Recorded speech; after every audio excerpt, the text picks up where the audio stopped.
Jamás imaginé que una simple excursión familiar pudiera dividir mi vida en un antes y un después. Como prefería, fue una reunión familiar bastante rutinaria, incluso aburrida. Los niños estaban medio dormidos en la parte de atrás cuando salimos temprano de San Ángel con café delante y dulces detrás.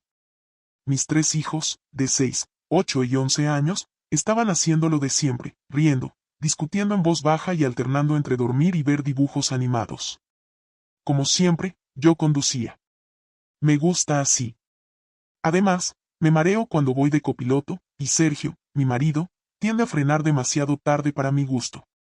Todo parecía ir como debía. Normal, ni genial ni terrible. Íbamos a una casa familiar cerca de Atlacomulco. El plan incluía una larga comida con la familia, una comida que siempre sabía a sobras disfrazadas de tradición y una conversación que no me interesaba mucho. Me estaba preparando mentalmente para una conversación educada y sonrisas fingidas. Sergio experimentó entonces una transformación dramática. Se puso pálido. Date la vuelta. Ahora, dijo en voz baja mientras se inclinaba sobre mí. Al principio me reí. Creí que bromeaba. Pero no era así. Su voz no era fuerte, pero tenía una profundidad que no había notado antes. Sergio nunca pierde la calma. Se mantiene sereno incluso en medio del caos. Lo he visto mantener la compostura ante tuberías reventadas, cortes de luz e incluso un pequeño incendio en la cocina.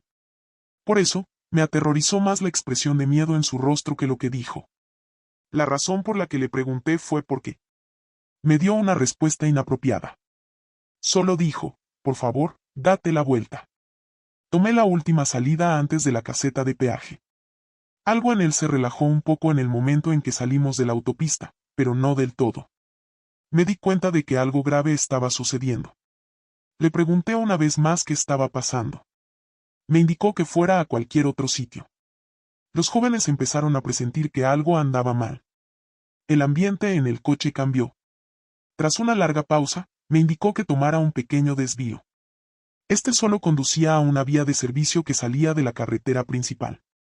Me pidió que me detuviera allí. Salió del coche, fue al maletero y luego regresó, pidiéndome que lo acompañara. Me temblaban las manos.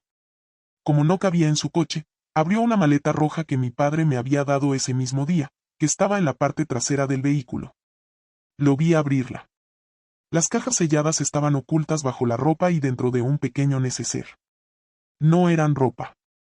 No tenían nada que ver con la medicina. Era algo completamente distinto. Antes de que pudiera asimilarlo, sentí un nudo en el estómago. Sin darnos cuenta, llevábamos algo ilegal. Peor aún, mis propios padres lo habían puesto allí. Mi respiración era irregular. Al principio, la comprensión no fue una conmoción, fue un silencio. Un silencio opresivo y denso. Mis hijos estaban sentados a pocos metros de distancia. Sergio lo confirmó. Cuando mis padres se mostraron demasiado tranquilos, ansiosos e insistentes con el equipaje, tuvo la sensación de que algo andaba mal. Si la maleta se sentía desequilibrada y pesaba demasiado. Antes de llegar al peaje, ya no pudo ignorarlo, aunque decía que no quería creerlo. Hablamos poco durante el regreso. Recibí una llamada tras otra de mi madre, mi padre y mi hermana Paula. Permanecí en silencio. Finalmente, volvimos a su casa en Ecatepec. Dejamos la maleta allí sin abrirla. Era como si estuviera presenciando la vida de otra persona, y todo seguía pareciendo irreal. Mi madre llamó esa noche. Fingió que no había pasado nada. Tono relajado, voz suave. Sin embargo, su voz cambió un poco después de que le dijera que habíamos olvidado la maleta. Fue entonces cuando comprendí que eran plenamente conscientes de sus acciones. Esa noche, corté toda comunicación. Pero la historia no terminaba ahí. Durante muchos años fui la responsable de la familia. La que resolvía los problemas, pagaba las cuentas y evitaba que todo se desmoronara. Paula, mi hermana, era la favorita, encantadora, sencilla, siempre dispuesta a todo. Yo era la confiable, la que siempre decía que sí, incluso cuando todos los demás me habían fallado. Mis padres se preocupaban mucho por las apariencias. Incluso cuando las cosas iban mal, todo tenía que parecer bien. Deudas, estrés, caos, todo oculto tras paredes impecables y sonrisas radiantes. Meses antes, me habían pedido una suma considerable, unos 60.000 pesos, para pagar la educación de mi sobrino, lo que marcó el punto de inflexión. Me negué. Después de eso, la tensión aumentó. Luego vino la excursión familiar. La maleta escarlata.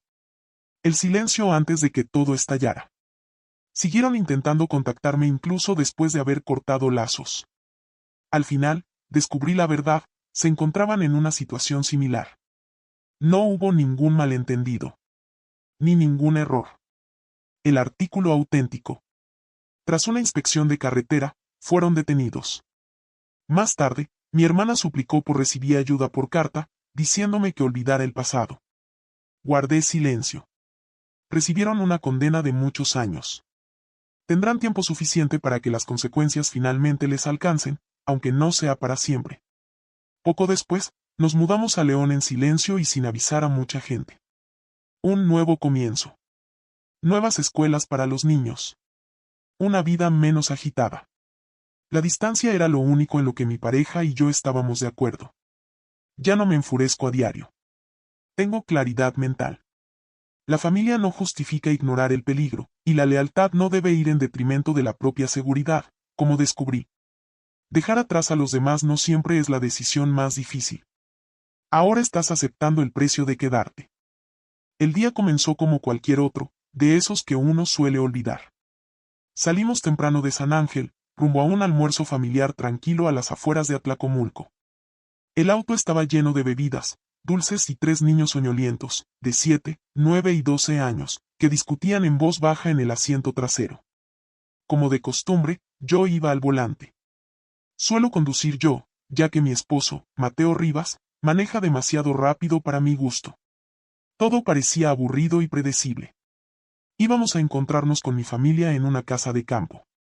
Ya conocía el patrón, charlas educadas que no decían nada, comida recalentada y chismes interminables. Simplemente intentaba soportarlo. Pero entonces todo cambió. Mateo se quedó en silencio de repente. Noté que su rostro palideció. En voz baja, me dijo, date la vuelta. En ese momento. Al principio, me reí entre dientes, pensando que bromeaba.